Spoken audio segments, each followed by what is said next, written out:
चलिए फिर उसको डिस्कस कर लेते हैं। तो देखो जी, तो अभी हमने, ठीक है इसको कल करते हैं ये वाला। तो अभी हमने 24, 23, 22 के पी बी पार्ट डिस्कस किया है। पी ए में जो डाउट है बताओ। तो 2023 का क्वेश्चन नंबर 18 एंड 19। चलिए देखते हैं। तो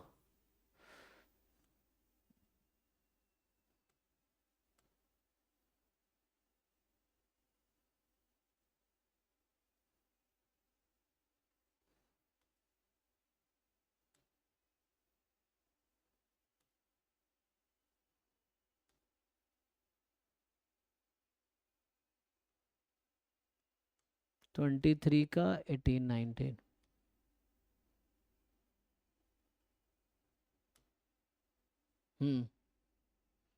चलिए जी 18 पहले देखते हैं। सो देखिए जी 18 कह रहा है कि a girl chooses a number uniformly at random from 1 2 3 4 5 6। If she chooses n, then she chooses another number uniformly at random. अच्छा, इफ सी चूजेस n, अगर उसने n चूज किया, then she choose another number uniformly at random from 1 2 3 up to n।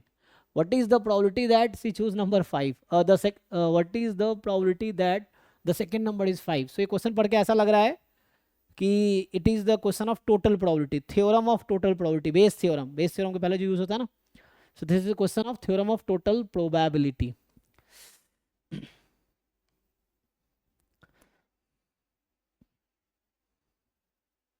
देखिए, सो आपको event select करना है।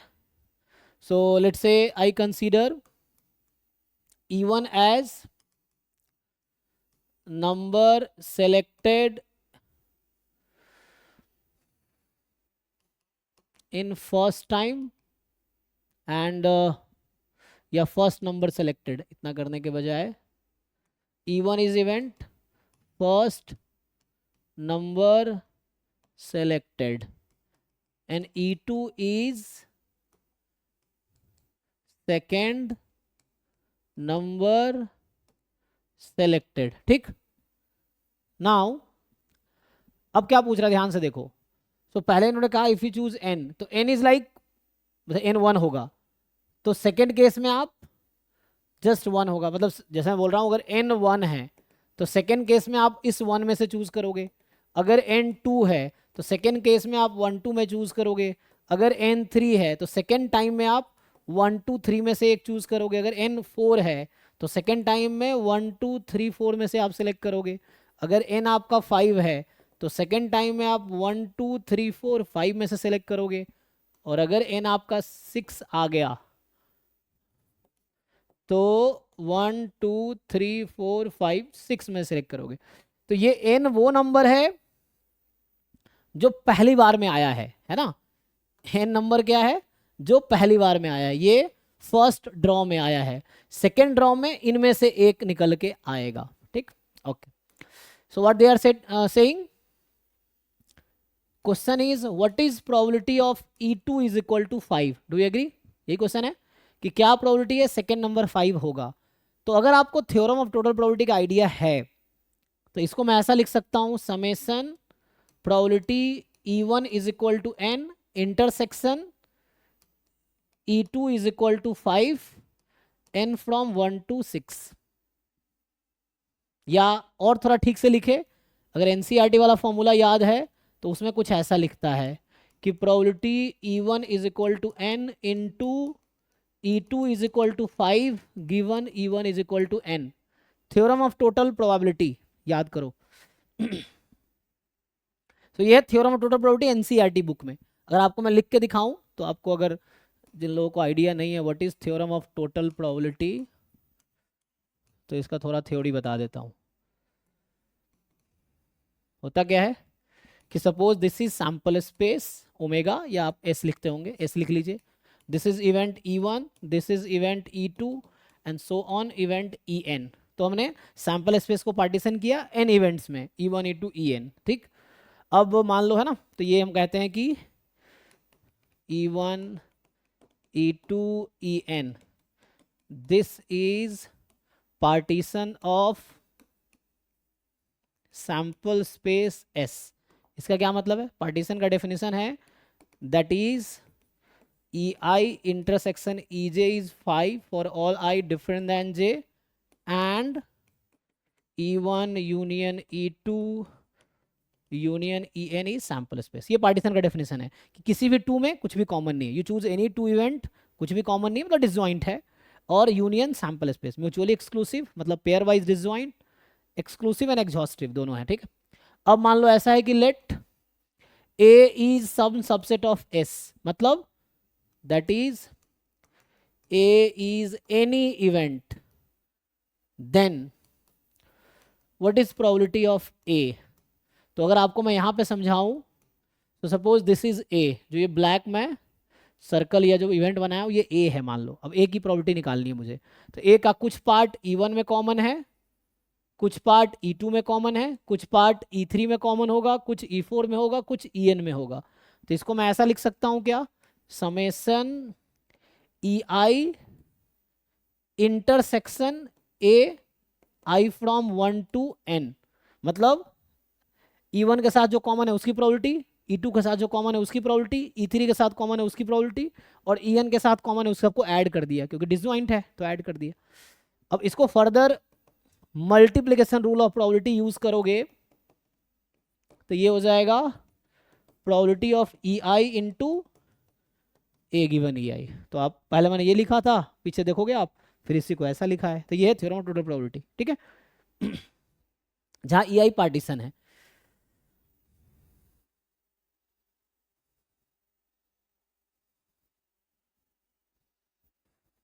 अच्छा, तो आप सोच रहे होंगे ये तो ऐसा क्यों नहीं बनाया था, अगर मैं क्वेश्चन को इस फॉर्मेट में फिट करूं तो थोड़ा मुझे चेंज करना पड़ेगा, ठीक है। चलो देखो, तो मैं इस फॉर्मेट में लिख देता हूं, तो इसको अगर उस फॉर्मेट में लिखूंगा तो मुझे इवेंट कुछ ऐसा बनाना पड़ेगा, जो पार्टीशंस है ना, तो इसको मुझे ए लिखना पड़ेगा, या एक काम करो देखो, तो ये भी ठीक है अगर समझ आ रहा हो तो छोड़ो, तो मैं ऐसे समझाऊंगा आपको।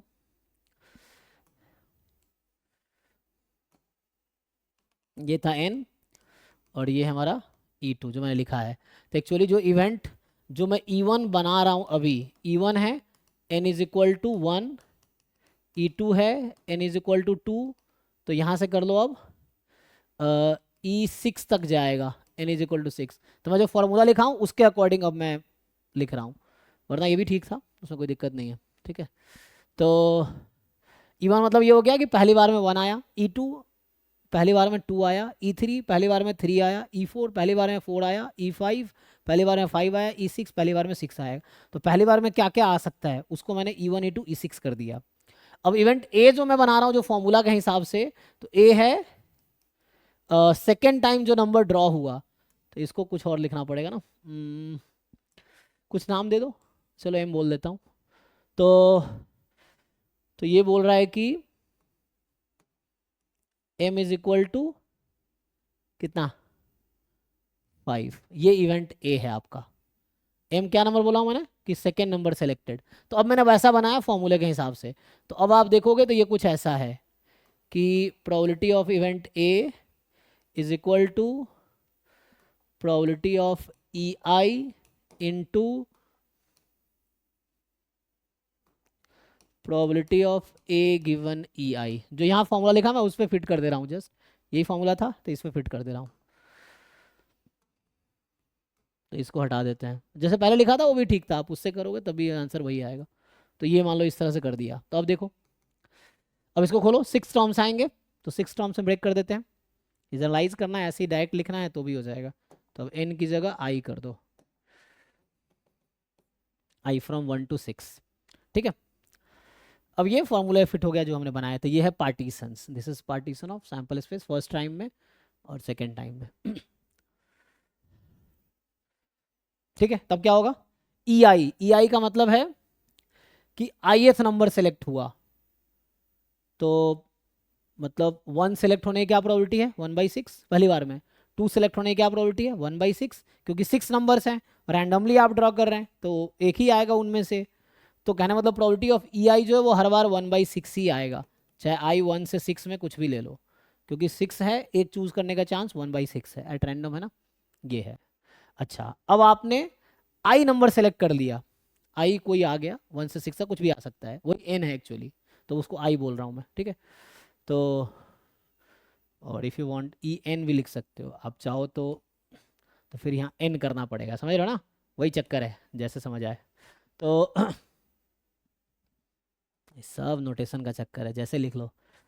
एनीवे तो अब मैंने मान लो आई मेरा नंबर आ गया, तो 1 2 3 अप टू आई, तो 1 से आई में से कोई एक नंबर चूज कर रहा हूँ, तो 5 आने का क्या चांस है? तो मुझे लगता है बेटर है ना इसको खोल के करो, तो तुम्हें ज़्यादा समझ आएगा, नहीं तो दिक्कत हो जाएगा। देखो ओपन कर देते हैं, E1 ए गिवन E1, E2 ए गिवन E2, चलता रहेगा कहाँ तक, E6 ए गिवन E6, ठीक। अब देखो E1 की प्रोबेबिलिटी 1/6, E1 मतलब पहले ड्रॉ में 1 आने की प्रोबेबिलिटी 1/6। अब अगर पहले ड्रॉ में 1 आया, तो पहले ड्रॉ में अगर 1 आया तो फिर इसमें से चूज करना पड़ेगा मुझे, तो इसमें 5 आने की क्या प्रोबेबिलिटी है, कोई बताओ जिनको समझ आ रहा है। अब 1 आ गया ना, तो उसने कहा कि आई 5 तो आ ही नहीं सकता ना, जीरो, तो 5 तो आ ही नहीं सकता, जीरो 0 प्रोबेबिलिटी। हो जाएगा, ठीक है। ऐसे ही E2 पहले ड्रॉ में 2 आने की प्रोबेबिलिटी, तो पहले ड्रॉ में 2 आने की प्रोबेबिलिटी 1/6। अब अगर पहले ड्रॉ में 2, इनमें से 5 आने की प्रोबेबिलिटी 0, फिर जीरो, है ना, पहले ड्रॉ में 3 आने की प्रोबेबिलिटी 1/6, तो इनमें से 5 आने की प्रोबेबिलिटी 0, जीरो, है ना। पहले ड्रॉ में 4 आने की प्रोबेबिलिटी 1/6, अब इनमें से 5 आने की प्रोबेबिलिटी फिर 0, है ना, फिर 1/6 है, 5 आने की प्रोबेबिलिटी, अगर 5 आया तो इनमें से 5 आने की प्रोबेबिलिटी अब निकालना है ना। क्या होगा, एक है ना, कितने में से, 5 में से, दिस इज 1 आउट ऑफ 5, 5 इसमें एक ही है ना, 5 में से एक, क्या प्रोबेबिलिटी है कि 5 आ जाएगा, एक है आउट ऑफ 5। एंड पहली बार में 6 आने की प्रोबेबिलिटी 1/6, और अगर पहली बार में 6 आ गया तो इनमें से 5 आने की प्रोबेबिलिटी क्या होगी, कितने हैं, 1/6, टोटल 6 है, 1/6। और 5 इज वन ऑफ देम, तो 1/6। अब कर लीजिए, तो फाइनली जो आंसर आपका आएगा, तो ये सब तो जीरो ही हो गया पहले 4 टर्म, तो वहां से आ गया 1/6 कॉमन ले लो, ये तो जीरो हो गया ना, तो ये तो सब इसको हटा दो, ये तो जीरो ही हो गया, 11/180 आ जाएगा मुझे। आ जाएगा, ठीक है। सो 11/180 देख लीजिए जी बाकी लोग।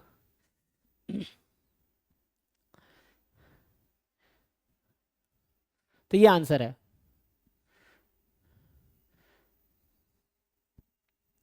ओके देखिए फिर, तो ये टोटल प्रोबेबिलिटी इसके अकॉर्डिंग सॉल्व किया है। नेक्स्ट क्वेश्चन जो है 19। सो 19 कह रहा है कि the cumulative distribution function, short में इसको CDF बोलते हैं, तो CDF of a standard normal distribution, तो स्टैंडर्ड नॉर्मल, नॉर्मल 0 1, ठीक है, वो ये सेटिस्फाई करता है, ठीक है। तो a manufacturer does not know the mean and standard deviation of the diameters of a ball bearing it produces. However, he knows that the diameters follow a normal distribution with mean mu, standard deviation sigma. It rejects 8% of bearings as too small if diameter is less than 1.8 centimeter, and 5.5% bearings as too large if the diameter is greater than 2.4 centimeter. So which of the following is correct? Okay.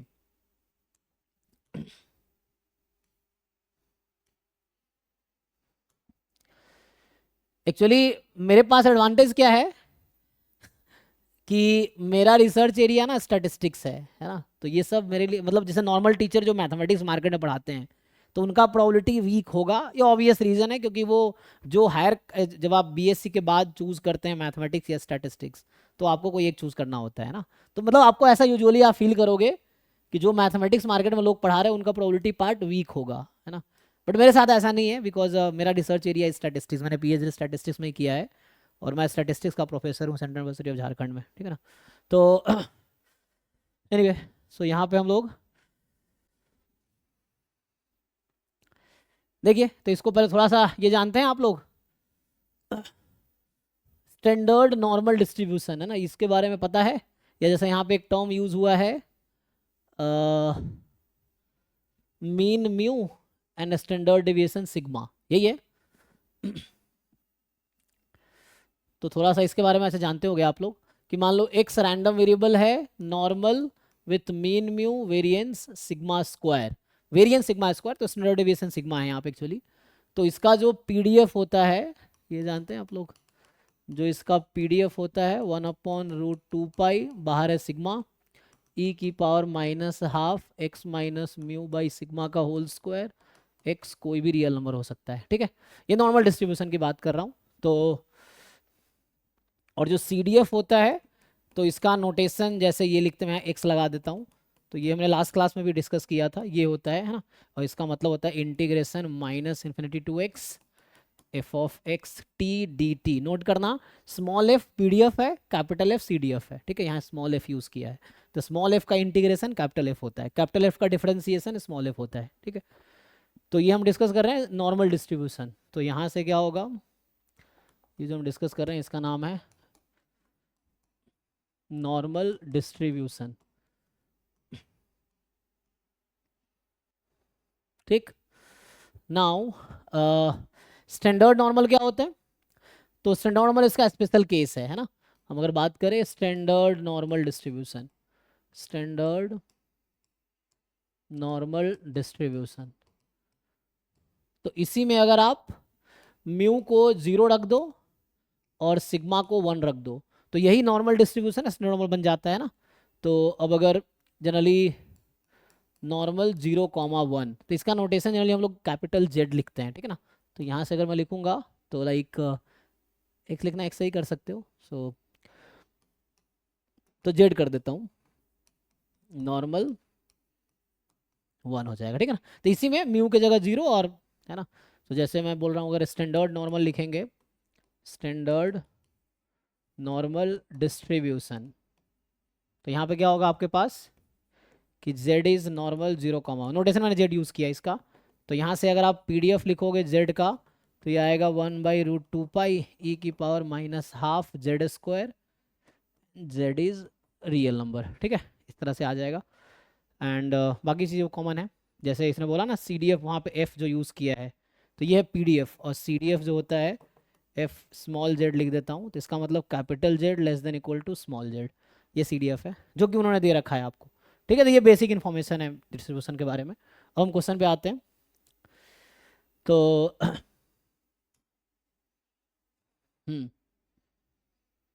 तो CDF F of standard normal distribution satisfies this, ठीक है।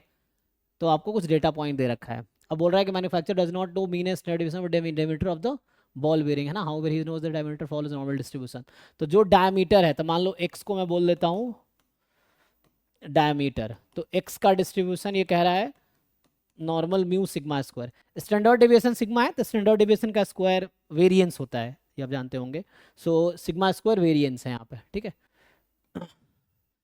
अब question ये है, अब ये test क्या करना चाह रहा है, एक्चुअली इसको नहीं पता है कि मीन और स्टैंडर्ड डेविएशन क्या है, अच्छा है ना, ये ना मैन्युफैक्चर डज नॉट नो। तो कहना ये चाह रहा है कि mu and sigma square are unknown है, ठीक है। तो इट रिजेक्ट, एक्चुअली क्वेश्चन देखोगे तो कहीं ना कहीं टेस्टिंग ऑफ हाइपोथेसिस एक चैप्टर आता है प्रोबेबिलिटी स्टैटिस्टिक्स में, उसका है टेस्टिंग ऑफ हाइपोथेसिस। सो तो it reject 8% of bearing so that, है ना, एज टू स्मॉल इफ। तो ये कुछ अगर आपने ऐसा फिगर देखा होगा कई जगह कि जैसे इस तरह से है, तो ये कह रहा है कि टू स्मॉल, 8% प्रोबेबिलिटी है इधर रिजेक्ट करने की और 5.5% इधर है, ठीक है, प्रोबेबिलिटी। तो 8% ये रिजेक्शन रीजन, आपने कई जगह ग्राफ ऑफ देखा होगा इस तरह का स्टैटिस्टिक्स का, जहाँ फिगर देखते होंगे आप, है ना। या तो ये तो इकोनॉमिक्स में खूब आता है, तो ठीक है। और ये नंबर क्या है, तो it reject 8% of bearing as too small if the diameter less than 1.8, तो ये नंबर है 1.8, और ये नंबर है too large diameter greater than 2.4, तो यहाँ है 2.4 सेंटीमीटर, ये रियल नंबर है, नंबर लाइन है ये। तो ये 1.8 है, ये 2.4 है, ठीक। सो अब यहाँ से क्या होगा,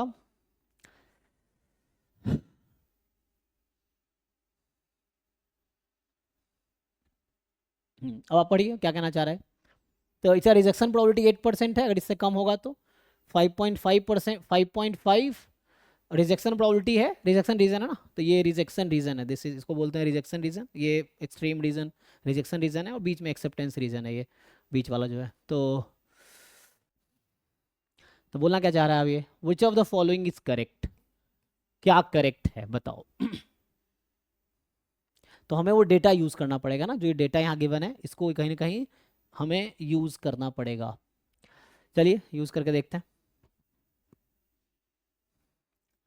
तो ये f का मतलब वही बताया था मैंने कि f जैसे f, लेट से ये तो स्टैंडर्ड नॉर्मल का CDF है, ध्यान रखना, ये CDF जो f लिखा हुआ है ये z का CDF है, जो f इन्होंने यूज़ किया ना क्वेश्चन में, मान लो ft बोल देता हूँ, तो ये ऐसा है, तो इसका मतलब है probability capital Z less than equal to t। अच्छा, यहाँ जो मैं लिख रहा था, अगर आपसे पूछूं कि इन दोनों में रिलेशन क्या है, z और x में क्या रिलेशन है, तो x minus mu upon sigma जो है वो z के इक्वल होता है ना, ये भी आप जानते होंगे।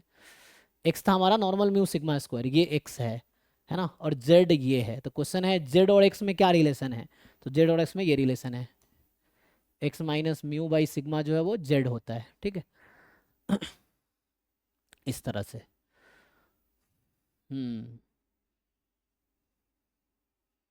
तो ऐसा करना पड़ेगा हमें फिट।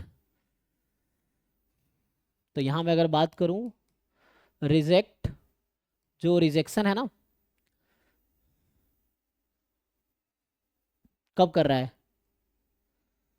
रिजेक्शन रीजन में क्या लिख रखा है, या तो if the diameter is less then, diameter क्या था, म्यू क्या था, what was mu, normal distance, diameter जो है एक्स एक्चुअली डायमीटर है ना, एक्स इज डायमीटर, ध्यान ये रखना है, तो एक्स इज डायमीटर, तो follows normal distribution with mean mu standard square.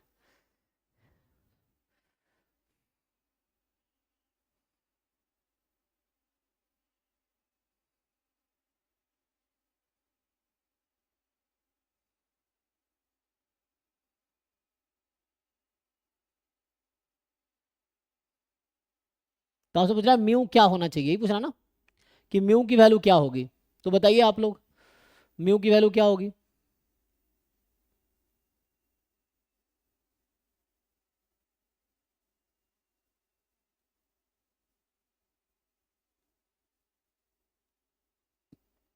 Actually ये क्या है, ये दोनों डेटा यूज करना था, यहाँ आपको समझना है कि प्रोबेबिलिटी एक्स माइनस म्यू, ठीक है ना, तो ये डेटा किसका 1.8 किसका है, too small if the diameter is less than 1.8, अच्छा डायमीटर इज लेस देन 1.8, ठीक है, देखो, सो x is less than equal to 1.8, this probability is 8% and x is more than equal to 2.4, ठीक है। सो ये थोड़े से ना सब्जेक्टिव और कैलकुलेटिव क्वेश्चन है, सो यहाँ पे आपको, क्योंकि ये डेटा हमें यूज़ करना पड़ेगा, ये डेटा बिना डिसाइड नहीं कर पाएंगे, सो दिस प्रोबेबिलिटी इज 5.5%, ये दे रखा है आपको। अभी मैंने कहा है कि जेड हमें लाना है, क्योंकि ये जेड का डेटा है, this is for the Z, ठीक है, रफली। ओके, तो अगर इसको आप ठीक से देखोगे इसके हिसाब से, तो ये क्या कहना चाह रहा है कि 0 पॉइंट जो है, इसको ठीक से देखोगे ग्राफ को, तो ये जो 0.14 एक ऐसा नंबर है जिसके पीछे की प्रोबेबिलिटी 5.5% है ना, तो ये 0.14 है और ये प्रोबेबिलिटी 5.5 है, तो हमें तो 8% कहाँ होगी, 1 पॉइंट, मतलब इसी को मैं ग्राफिकली ड्रॉ कर रहा हूँ, ठीक है, सो जस्ट ड्राइंग। तो CDF होता है लेस देन इक्वल टू 1.4, 0.92, 92%, तो मोर देन इक्वल टू 1.4 8% होगा, सो ये 8% है, and less than equal to CDF को पता है ना, लेस देन इक्वल टू 0.14 5.5%। अच्छा 5.5 ये तो नहीं है ना, ये वाला है एक्चुअली, तो मुझे समझना, मतलब ये यूज़ कर रहा हूँ CDF का, दिस आई एम यूजिंग, ये चीज़ है, मतलब ये हमें दिया हुआ है क्वेश्चन में, तो ये आपको मैं ये नंबर डिसाइड कर रहा हूँ। जैसे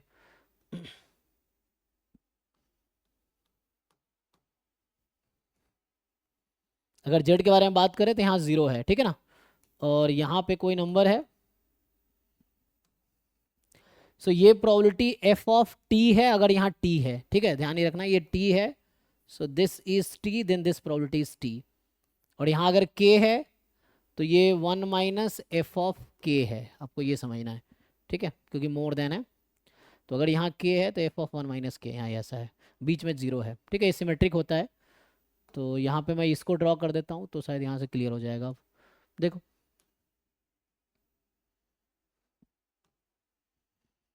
तो यहाँ 1.4 जो है उसके पीछे की प्रोबेबिलिटी 92% है, तो 1.4 CDF is the probability less than that number, तो 1.4 के पीछे की प्रोबेबिलिटी 92% है, तो 1.4 के आगे की प्रोबेबिलिटी कितनी होगी 8%, और यहाँ देखो -1.6 के पीछे की प्रोबेबिलिटी 5.5% है, ठीक है, 5.5 ये होगा ना, क्योंकि 5.5% तो ये होगा, तो ये होगा -1.6,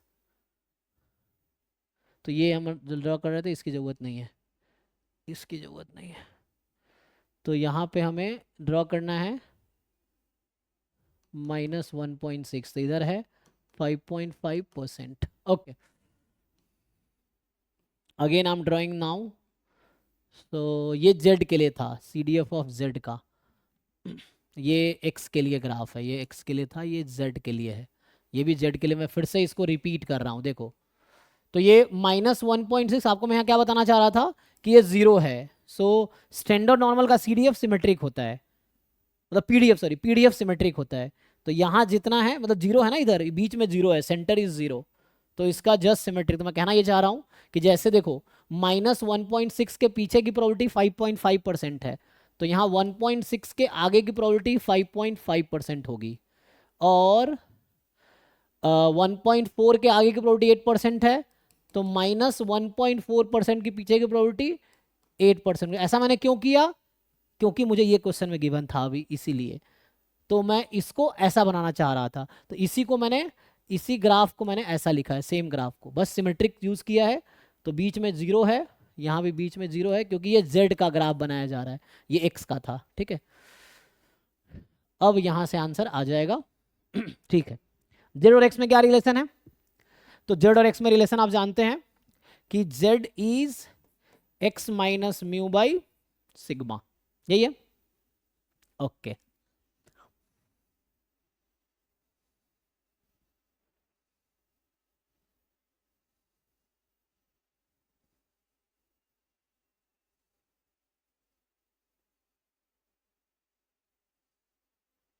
बाकी हमने इसको यूज़ नहीं किया ना, ये कितना है 42% है, तो 42% है, कोई काम है, और ये 14%, आई थिंक ये यूजलेस है, ये कंफ्यूज करने के लिए दिया हुआ है, मुझे ऐसा लग रहा है, चलिए इसको ट्राई करके देखते हैं अब, तो इससे ही काम हो जाएगा।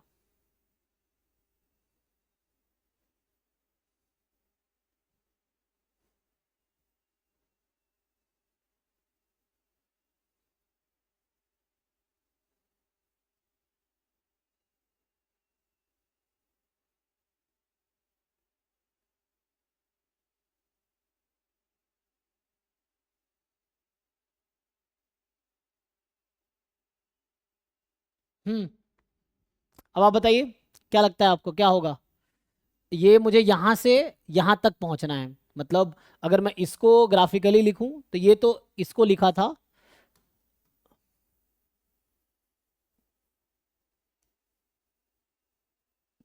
हमने इस वाले फिगर को ऐसा लिखा था, अब इसके अकॉर्डिंग अगर लिखूंगा ना, तो यहाँ होगा कि probability z less than equal to -1.4, एक मिनट, सो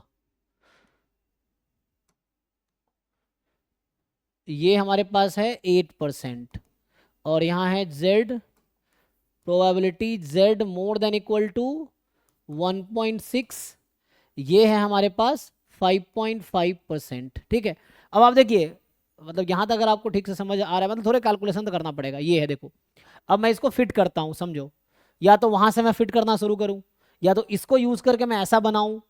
हमें रिलेशन पता है ना। तो ये 2 इक्वेशंस एक्स में है, 2 इक्वेशन जेड में है। अब हमें जेड और एक्स में रिलेशन पता है, तो या तो इसको इसके जैसा बनाओ या इसको इसके जैसा बनाओ, आपकी मर्जी, रिलेशन यहाँ पे है। तो सब टू यू, तो मैं जेड वाला ही काम करता हूँ, आसान रहेगा। तो इसको मैं ऐसा बनाता हूँ, देखो। तो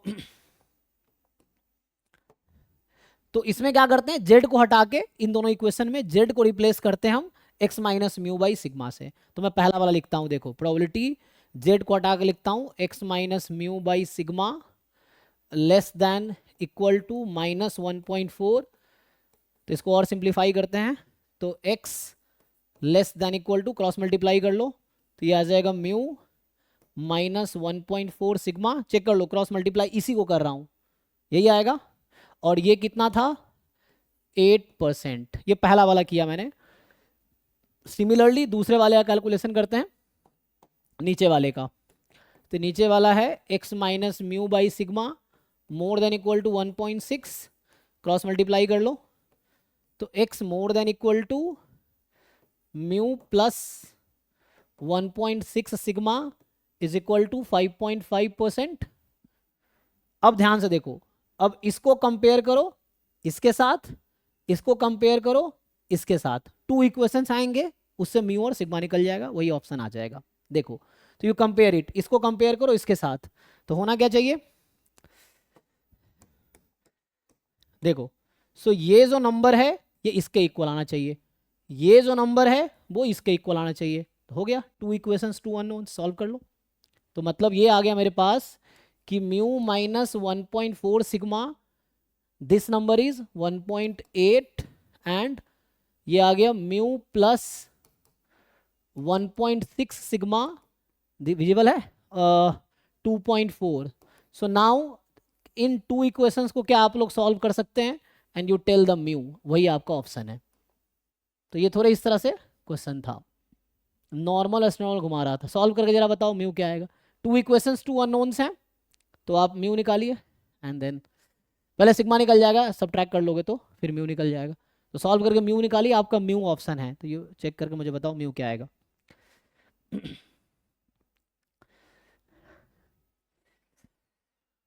मतलब हाइपोथेसिस यूज नहीं किया कहीं पे हमने, मतलब बेसिक रैंडम वेरिएबल यूज किया हमने, मतलब स्टैंडर्ड नॉर्मल और नॉर्मल के बीच क्या रिलेशन है वो हमने यूज किया एक्चुअली।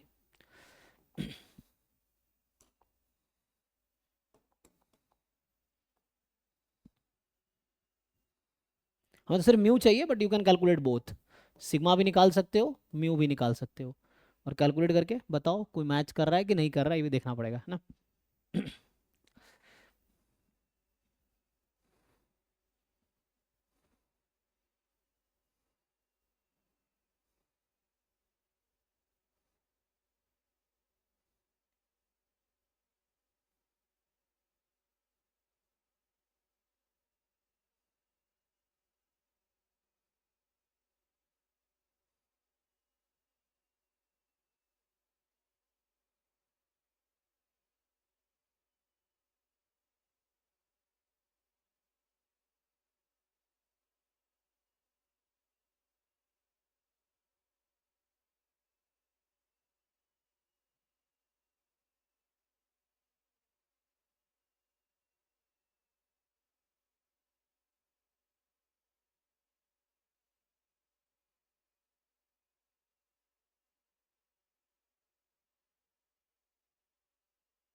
कर पा रहे हो सॉल्व कि नहीं जी, इतना टाइम लगेगा, लीनियर इक्वेशन है ना ये तो।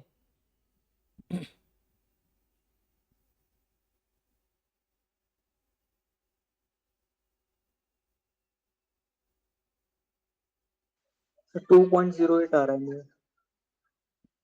ठीक है फिर, हाँ मतलब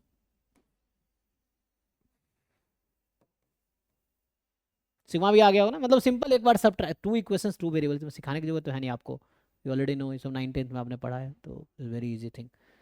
देख लो सिग्मा भी कुछ आ गया होगा इस तरह से, बट मुझे म्यू भी चाहिए था, तो ये आंसर है। है ना, थोड़ा सा ये बस घुमाया है, तो ये चीज़ है। और कुछ डाउट है जी? तो ये 2023 का पीएसए पार्ट है ना, तो दिस वाज पीएसए कह रहा हूँ, पीएसए तो उसमें होता है एम स्टैट्स में, आपका जो भी है पीईए पार्ट है ना। हम्म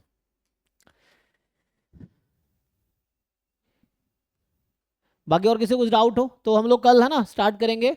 तो अभी मतलब डाउट आप कभी पूछ सकते हो क्लास में। तो कल हम लोग 2000, अच्छा कल तो एक्चुअली मे बी मुझे कल खड़गपुर जाना है, रात को मैं ट्रेन पकड़ूंगा, शायद क्लास ना हो, या पहले क्लास कर सकते हैं अगर आप चाहो तो, देख लेंगे, क्योंकि ना मेरी 10 बजे रात को ट्रेन है, तो मुझे है ना 7 से 9 क्लास बस लूँगा मैं, देखते हैं, तो इन्फॉर्म कर दूंगा, नहीं तो फिर परसों क्लास होगी। सो मतलब वो मेरा अभी ना पीएचडी डिग्री का प्रोसीजर चल रहा है, तो उसका भी सर जाना पड़ेगा मुझे। ठीक है, मिलते हैं, मैं ग्रुप में इन्फॉर्म कर दूंगा, अभी आज ही स्टॉप करते हैं, बाकी आप सॉल्व कीजिए आपकी, क्योंकि आपको एग्जाम देना है, सो आपको क्वालिफाई करना है, सो आपकी ड्यूटी है कि पूरे पीवाईक्यू चाहे ए पार्ट या बी पार्ट सॉल्व करे, कंप्लीट करो, जो डाउट है वो मुझे बताओ, मैं हेल्प जितना कर पाऊंगा ट्राई करूंगा। ठीक है, चलिए, थैंक यू आज के लिए।